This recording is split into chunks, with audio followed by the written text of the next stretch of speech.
Impatiently waiting that vibe from Mrs. Sabrina, and let me precise again once more, the title of the song is On The Law, not Overload. Okay, so you have friends, the song is available on TikTok. Already move over there and try to do a little video. We've been precising since last week that you have the opportunity of seeing your video being shared over here by the team of the Ush family. So go and do your TikTok and tag us, and we're going to take the video and reshare it with the Ush family. Let's now move on to Mrs. Marie Christelle, who shall be opening our day with the question of the day. You know, this is a tricky thing. You have to think from home. So this is a part where you send your reactions au 657 56 41 65. Mrs. Marie Christelle, on travaille une fois de plus de cerveau ce matin. Un grand retour. Quelle est la question du jour? Il est très important, Peter, de préciser que si les questions que nous avons déjà posées ici vous ont aidé, ça nous ferait du bien de savoir qu'on a quand même apporté un plus à certaines différences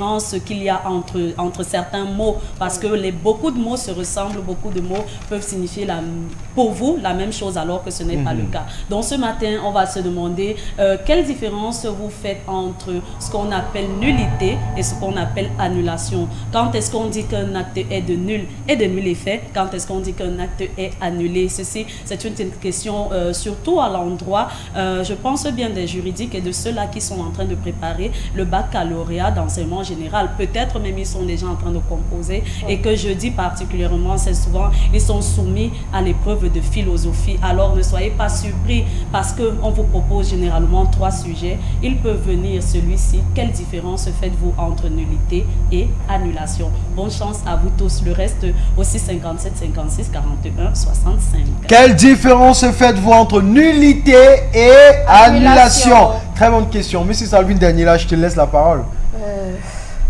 L'annulation, je dirais, comme annuler quelque chose. C'est-à-dire, there is something on program and then you cancel it.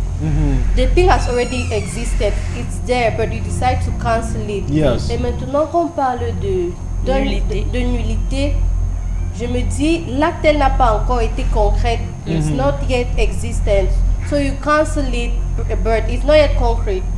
It's not yet concrete. For us with annulation, it's already concrete. Then you decide to cancel it. D'accord. En tout cas aussi 57 56 41 65. Bon, moi je vais dire que Mrs. Marie Christelle a même bien placé la question dans son contexte. On parle là des juristes. Ce sont les juristes qui sont concernés par cette question. Pourquoi? Parce que je me souviens du cours de, c'était droit cons, un truc comme ça, droit cons à soi. Ou généralement droit de la famille. Ou bien introduction au droit. Je pense that there is a lesson they gave us, où on parle de nullité quand un acte juridique n'a pas de valeur juridique. Je vais dire ça. Ou bien un acte n'a pas de valeur juridique, on va dire ça comme ça. That means, vous pouvez faire un contrat entre vous mineurs, ça ne sert à rien. Bon, moi, c'est... J'adore l'exemple. Entre vous. Donc, 2 mineurs qui font un acte, c'est nul, sans effet. Maintenant, annulation, ça peut être un acte qui est vraiment un acte juridique, mais qu'on décide d'annuler.